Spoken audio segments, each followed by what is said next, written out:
आशा करता हूं आप सब बहुत अच्छे होंगे। मेरा नाम है सिद्धांत अग्निहोत्री। स्टडी ग्लोस पे आपका बहुत बहुत स्वागत है।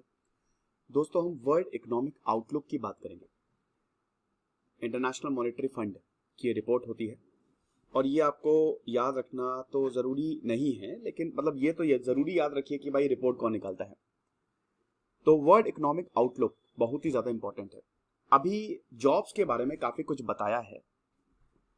आईएमएफ का ये एडिशन जो है वो आता रहता है। ग्रोथ फोरकास्ट भी बताता है कि भाई कितनी ग्रोथ होगी, पैंडेमिक में कितनी बुरे हालात हैं। अभी जो अप्रैल में वर्ल्ड इकोनॉमिक आउटलुक आया था तो उसमें ये बताया था ना कि भारत जो है वो 12.5% से ग्रो करेगा, लेकिन याद रखिएगा ये ईयर टू ईयर कंपैरिजन होता है। ओके ना। तो ये बताया था 12.5% 2021 में ग्रो करेगा और 2022 में 6.9%। ठीक है। तो आईएमएफ ये निकालती है, इंटरनेशनल मॉनेटरी फंड आपको पता ही है। वर्ल्ड बैंक और सेकेंड वर्ल्ड वॉर के बाद इसको सेटअप किया था। दोनों को ब्रेटन वुड्स बोला जाता है। वर्ल्ड बैंक के बाद हालत बहुत बुरी हो गई थी, दुनिया भर को लोन्स की जरूरत थी, तो वर्ल्ड बैंक बनाया गया, आईएमएफ बनाया गया। तो इसीलिए ये दोनों ऑर्गेनाइजेशन जो हैं, ब्रेटन वुड्स अमेरिका में कॉन्फ्रेंस हुई थी, तो इसीलिए इनको नाम दिया गया ब्रेटन वुड ट्विंस। 1945 में इसको बनाया गया था और पूरी दुनिया इसकी मेंबर है। 189 कंट्रीज मेंबर है। भारत ने इसको तुरंत ही ज्वाइन कर लिया था 1945, 27 दिसंबर 1945। आईएमएफ का मेन पर्पस यही होता है कि पूरी दुनिया की इकोनॉमी जबरदस्त तरीके से चले, पेमेंट्स में कोई भी दिक्कत ना हो, ग्रोथ कितनी होगी, और लोन्स भी देता है आईएमएफ। ठीक है। रिपोर्ट्स वर्ल्ड इकोनॉमिक आउटलुक और ग्लोबल फाइनेंशियल स्टेबिलिटी रिपोर्ट, ये दो रिपोर्ट बहुत इंपॉर्टेंट है। और वर्ल्ड इकोनॉमिक आउटलुक ये साल में 2 बार आती है, 2 बार आती है साल में, और अप्रैल में आती है और अक्टूबर में आती है। तो अप्रैल में तो आ चुकी थी और अभी अक्टूबर में आई है। तो ग्लोबल इकोनॉमिक डेवलपमेंट मतलब पूरी दुनिया कैसे डेवलप हो रही है, क्या कोई ऐसी चीज हो रही जो इकोनॉमी को प्रॉब्लम दे, अर्थव्यवस्था को दिक्कत करे, तो ये बताया जाता है। तो अभी ये जो आईएमएफ का ये सेकेंड वर्ल्ड इकोनॉमिक आउटलुक है, आईएमएफ ने ये निकाल दिया है। अब ये बताती है कि भाई एम्प्लॉयमेंट का स्टेटस कितना है, क्या है, कितने अनएम्प्लॉयड हैं। साथ ही साथ क्रूड ऑयल पे वैसे मैं लेक्चर लूंगा दोस्तों। 100 के पार हो गया पेट्रोल। मैं तो पेट्रोल भरवाने गया, मेरी तो आंखें, मैंने कहा यार ये क्या है। सरकारें इसको कम कर सकती हैं, स्टेट टू स्टेट ये वेरी करता है। तो क्रूड ऑयल, उसके बाद डेवलपमेंट, उसके बाद इकोनॉमिक ग्रोथ, ये सारी चीजें बताता है। इंडियन एक्सप्रेस से ही मैंने ये आर्टिकल लिया है। तो सबसे पहले तो अप्रैल 2021 का ग्रोथ प्रोजेक्शन देख लीजिए। अप्रैल 2021 की है, ठीक है। परसेंटेज वाइज है, कौन सा रीजन किस तरीके से ग्रो करेगा। इसमें अमेरिका जो है वो सबसे ज्यादा था 6.4, और नहीं, एशिया सबसे ज्यादा था 8.6%, और 2022 में 6%, अमेरिका 6.4, और आप देख सकते हैं ना, ये दिख रहा है आपको 2022 में 3.5। यूरो एरिया देख सकते हैं 4.4। देखिए 2020 में तो सब नेगेटिव में है, सबके सब नेगेटिव में है। ये एशिया इसलिए इतना नेगेटिव में नहीं रहा, -1% आप देख रहे हैं, क्योंकि पैंडेमिक ने तो कमर तोड़ दी ना। एशिया इसलिए क्योंकि चाइना ने संभाल लिया। चाइना एक लौता ऐसा देश था जिसकी पॉजिटिव ग्रोथ थी। ठीक है। तो ये तो 2021 का आउटलुक था। अभी जो अक्टूबर में वर्ल्ड इकोनॉमिक आउटलुक की रिपोर्ट आई है, उसमें यही है कि भाई देखो, इकोनॉमिक रिकवरी तो हो रही है लेकिन ये वीक हुई है। सप्लाई डिसरप्शन हमको देखने को मिले हैं। भारत में भी आपने कोल क्राइसिस देखी, एकदम से इकोनॉमी रिकवर हुई, पटरी पे आई और कोल की मांग बढ़ गई, जिसकी वजह से, और बाजार में भी कोल बहुत महंगा हो गया। हमारे कोल क्राइसिस अभी भी है, अभी भी खत्म नहीं हुई है। आप देख ही सकते हैं कि कई जगह, कई शहरों में अच्छा खासा पावर कट हो रहा है। तो ये जो सप्लाई डिसरप्शन हुए हैं, डिमांड सप्लाई में जो भयानक गैप आया है, इसकी वजह से, राइट। उसके बाद जो इनइक्वालिटी बढ़ रही है देशों में, कुछ देश बहुत अमीर हो रहे हैं और कुछ देश गरीब होते जा रहे हैं बहुत तगड़े तरीके से। अमीर देशों की संख्या काफी ज्यादा कम है, गरीब देशों की संख्या काफी ज्यादा, बहुत ज्यादा है। जैसे पूरा अफ्रीका ही गरीब है एक तरीके से, साउथ अफ्रीका को छोड़ दे, कुछ देशों को छोड़ दे, वरना अफ्रीका में तो बहुत बुरी हालत है। तो ये डाइवर्जेंस हमको देखने को मिला है, आप समझ रहे हो। अब इसमें अमीर देश तो, या जो मिडिल इनकम कंट्रीज हैं, वो तो बच जाएंगे, लेकिन गरीब देश मारे जाएंगे, है ना। वही चीज है कि भाई देखो, गरीब बहुत गरीब इसलिए होता है क्योंकि उसके पास ज्यादा साधन नहीं होते हैं, वो पढ़ा लिखा नहीं होता। तो कहां से, इसीलिए कहते हैं ना भाई, पढ़ो लिखो बहुत जरूरी है ये, क्योंकि इसी से ही तो आपकी इकोनॉमिक प्रोस्पेरिटी आएगी ना। तो डाइवर्जेंस है, ठीक है। गरीब और अमीर, मतलब अगर आप सारे देशों को ले लें, पूरी दुनिया को ही ले लें, तो आपको काफी इकोनॉमिक डाइवर्जेंस देखने को मिलेगा। अब जो एडवांस्ड इकोनॉमी है उनका जो एग्रीगेट आउटपुट है, टोटल आउटपुट कितना प्रोड्यूस किया, टोटल जीडीपी या आउटपुट अगर हम बात करें तो ये प्री पैंडेमिक ट्रेंड में ही चलेगा, यानी कि 0.9% से ये ग्रो करेगा, यानी कि जो पैंडेमिक से पहले था वही, यानी कि एक तरीके से एडवांस इकोनॉमी को इतनी ज्यादा प्रॉब्लम नहीं आएगी। लेकिन अगर आप इमर्जिंग मार्केट और डेवलपिंग इकोनॉमी की बात करें, चाइना को आप इसमें हटा देंगे, चाइना को आप इंक्लूड करेंगे तो ये आंकड़ा ऊपर चला जाएगा। तो चाइना बहुत इंपॉर्टेंट प्लेयर रहता है। अगर आपने चाइना को, क्योंकि चाइना की ग्रोथ ज्यादा है ना, मैंने बताया ना पैंडेमिक में सिर्फ इकलौता चाइना ऐसा था जिसने पॉजिटिव ट्रेंड दिखाया, 3.5% से ग्रो किया। तो अगर आप चाइना को हटा दे, ये चौंकाने वाली बात है, ये 5.5% कम, प्री पैंडेमिक फोरकास्ट से 5.5% कम की ग्रोथ होगी।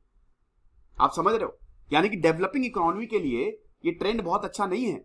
जो फोरकास्ट आप इतने परसेंट से ग्रो करोगे, लेकिन आप कम परसेंट से ग्रो कर रहे हो ना। मैंने बोला कि तुम्हारे 100 मार्क्स आएंगे, 150 मार्क्स का पेपर 100 मार्क्स आएंगे, लेकिन आज तुम्हारे 80 रहे हैं। तो जो मैंने फोरकास्ट किया था उससे कम। तो ये हमको इकोनॉमिक डाइवर्जेंस देखने को मिल रहा है। ये आप टेबल देख लीजिए, ये आप देख सकते हैं कि अब ये देखिए प्री पैंडेमिक एम्प्लॉयमेंट की बात हुई है और आउटपुट लेवल्स की बात हुई है। हालांकि एम्प्लॉयमेंट जो है वो काफी ज्यादा घटा है, 394 मिलियन। भारत में आप देख सकते हैं भारत का एम्प्लॉयमेंट लेवल्स मई और अगस्त 2021 पे आप जरा देखिए, ये अभी की बात है, 15 साल से ऊपर के जो लोग एम्प्लॉयमेंट है। अब ये देखिए पिछले साल मई अगस्त में 405 मिलियन, 40 करोड़ के आसपास टोटल एम्प्लॉयड थे, और अभी ये 394 मिलियन के आसपास है। आप समझ रहे हो, तो यानी कि ये जो आंकड़ा है वो घटा है। आपको पता है कि भारत की जो इकोनॉमी है वो फॉर्मल और इनफॉर्मल में है, और 80 से 90% इनफॉर्मल सेक्टर में ही काम करते हैं। ऑर्गेनाइज्ड सेक्टर में आप देखिए, ये देखिए इनफॉर्मल में अनऑर्गेनाइज्ड है, रेडी वाले हो गए, इधर जो फुटपाथ पे बैठते हैं, ठेला लगाते हैं, 84.5%। ऑर्गेनाइज्ड तो बहुत कम रहेंगे, 5.2%। तो टोटल कितना है, अरे यार तो आगे चला गया, 90.1%। ठीक है, और इधर फॉर्मल में ये क्या वैसे दिखा रहा है, हाँ ठीक है। फॉर्मल में अगर आप अनऑर्गेनाइज्ड की बात करें, फॉर्मल में भी अनऑर्गेनाइज्ड 1.3% और ऑर्गेनाइज्ड जो है वो 7.9%। तो टोटल 9.3%, यानी कि आपका 100% आंकड़ा आ गया। ठीक है, तो ये आप देख सकते हैं 2017-2018 भारत का इनफॉर्मल सेक्टर। फिर उसके बाद फिर ये आगे चला गया। चार्ट 1 में आप देखिए कि प्री पैंडेमिक एम्प्लॉयमेंट लेवल्स कौन सी इकोनॉमी जो है वो 2022 तक अचीव कर लेगी। तो इसमें जो एडवांस्ड इकोनॉमी है, एडवांस्ड इकोनॉमी का जो एम्प्लॉयमेंट आउटपुट इतना है, एम्प्लॉयमेंट इतना है, यानी कि एडवांस्ड इकोनॉमी जो है वो तो ठीक है, वो अच्छे से कर लेंगी। लेकिन आप इमर्जिंग मार्केट जिसमें भारत और चाइना भी आते हैं, इसमें देखिए आउटपुट ज्यादा है लेकिन एम्प्लॉयमेंट कम है। आप समझ रहे हो, तो ये डाइवर्जेंस हमको अच्छा खासा देखने को मिलता है। अब ये इकोनॉमिक डाइवर्जेंस क्यों देखने को मिल रहा है? सबसे पहले तो वैक्सीन, हर किसी के पास वैक्सीन नहीं है। उसके बाद जो पॉलिसी सपोर्ट है, डिफरेंसेस होते हैं पॉलिसी में, वो भी एक बहुत बड़ा कारण है। तो एम्प्लॉयमेंट जो है it will remain below it's pre pandemic level, यानी कि पैंडेमिक से पहले जितने लोगों को रोजगार दिया गया था वो कमी है। ये तो आप इससे देख ही सकते हो कि भारत का हमने एग्जांपल दिया था, और ये सब देशों के लिए है। ये गैप आपको देखने को मिलेगा, reflecting a mix of negative output gaps, worker fears on the job, infection in contact intensive occupations, child care constraint, labour demand changes in as automation pickup, मतलब वही बताया गया है। तो जितना आउटपुट है उतना एम्प्लॉयमेंट नहीं है। भारत के लिए बात करें तो भारत का भी सेम चीज है। भारत में जो रिकवरी ऑफ आउटपुट ज्यादा है लेकिन एम्प्लॉयमेंट कम है। अब आप ये देख सकते हैं, हमने अभी दिखाया सीएमआई के हिसाब से, centre for monitoring Indian economy, Bharat का अनएम्प्लॉयमेंट लेवल लोएस्ट लेवल पे है। बेरोजगारी दर जो है मतलब हाईएस्ट लेवल पे, इस समय बेरोजगारी दर सबसे ज्यादा है, मैंने बताया 394 मिलियन। और यही अगर बात करते हैं अगस्त में कितना था, ये लगभग पिछले साल 2019 में प्री पैंडेमिक से पहले ये 40.1 मिलियन के आसपास था, यानी कि 1 करोड़ 10 लाख लोगों ने अपना एम्प्लॉयमेंट, अपना रोजगार खो दिया है, और ये बहुत बड़ा आंकड़ा है। समझ रहे हो? तो लार्ज पर्सपेक्टिव में अगर आप देखें तो भारत एक डीप एम्प्लॉयमेंट क्राइसिस फेस कर रहा है। पहले भी भारत एक अच्छा खासा एम्प्लॉयमेंट को लेकर, रोजगार को लेकर क्राइसिस फेस कर रहा था, और अब वो ज्यादा हो गया। भारत क्राइसिस क्यों फेस कर रहा है? भारत में ना मेंटालिटी बड़ी अजीबोगरीब है। भारत हमेशा क्राइसिस फेस करेगा एम्प्लॉयमेंट की, आप ये बात मान के चलिए। हम प्राइवेट सेक्टर की तरफ जाना नहीं चाहते, इंटरप्रेन्योर माइंडसेट हमारा है नहीं। सरकार जो है स्टार्टअप्स को ज्यादा सपोर्ट करती नहीं, वो इन्वायरमेंट देती नहीं। सरकारी जॉब वो कम होती जा रही है और बच्चे बढ़ते जा रहे हैं। 130 करोड़ की पॉपुलेशन, जब तक हम अपना माइंडसेट चेंज नहीं करेंगे तब तक हमको कुछ एम्प्लॉयमेंट नहीं मिलने वाला। ये ऐसे ही रहेगा। जिनको एम्प्लॉयमेंट मिलता भी है या तो वो सेटिस्फाई नहीं रहते हैं या तो उनको बहुत कम सैलरी मिलती है। अगर आपको अच्छी सैलरी मिल रही है, आप अच्छा कमा रहे हैं, 50,000 से ऊपर अगर आप कमा रहे हैं महीना, तो एक अच्छी इनकम मानी जाती है। अच्छी 20,000 से 50,000 के बीच में भी ठीक ठाक इनकम मानी जाती है। देखिए खर्चा अगर आपका अकेले का है, तो अगर आपकी कोई इधर उधर की आदतें नहीं है, तो आप ये समझिए कि 15 से 20,000 में आपका बहुत शानदार तरीके से खर्चा चलेगा, बहुत ही शानदार तरीके से। आप अय्याशी से रहिए, आराम से, ऐसा। लेकिन वही है ना कि भारत में एम्प्लॉयमेंट लेवल, एम्प्लॉयमेंट क्राइसिस है। एक तो ऑर्गेनाइज सेक्टर में बहुत कम लोग काम करते हैं, बहुत कम लोग। अनऑर्गेनाइज में आंकड़ा बहुत बड़ा है। भारत की 80 से 90% पॉपुलेशन तो अनऑर्गेनाइज सेक्टर में, ये चीज है। और ये अब कोविड ने इसको और बर्बाद कर दिया, और खतरनाक कर दिया। अब वही है कि आउटपुट ज्यादा है भारत में लेकिन एम्प्लॉयमेंट कम है, तो ये लैगिंग क्यों हो रही है? देखो भारत के शेप रिकवरी जो है वो कर रहा है। के शेप रिकवरी आप देख रहे हो ना कि पहले ये नीचे जाएगी फिर यहां से ऊपर जाएगी, ठीक है। यानी कि डिफरेंट सेक्टर्स जो है वो डिफरेंट रेट से रिकवर कर रहे हैं, है ना। के शेप रिकवरी में यही होता है, V shape recovery, Z shape recovery, W सबसे जो पेसिमिस्टिक सिनारियो होता है। तो इसीलिए हमको काफी ज्यादा डाइवर्जेंस देखने को मिलता है ऑर्गेनाइज्ड और अनऑर्गेनाइज्ड सेक्टर में, क्योंकि अलग अलग सेक्टर अलग अलग तरीके से रिकवर कर रहे हैं। तो कुछ सेक्टर जल्दी रिकवर करके तो वहां पे एम्प्लॉयमेंट, जो सेक्टर जितना जल्दी रिकवर करेगा उतना बढ़िया एम्प्लॉयमेंट। अब भारत का जो एम्प्लॉयमेंट, वही मैंने बताया ना, अनऑर्गेनाइज सेक्टर में है। तो जिनका कोई फॉर्मल कॉन्ट्रैक्ट नहीं होता, पेड लीव कह रहे, तो पता ही आपको हेल्थ बेनिफिट, सोशल सिक्योरिटी नहीं मिलती, तो इसीलिए मुश्किल होता जाता है। इनफॉर्मल सेक्टर के लिए तो और ज्यादा मुश्किल होता जाता है। वीक रिकवरी अगर इनफॉर्मल सेक्टर्स की होगी तो इकोनॉमी में ये लैगिंग होगी ही होगी। ये आप देख सकते हैं, informal sectors are different sectors, agriculture, mining, manufacturing, construction, ये जीवीए में ग्रॉस वैल्यू एडेड, और शेयर ऑफ ऑर्गेनाइज्ड और इनफॉर्मल सेक्टर आप इसमें भी देख सकते हैं।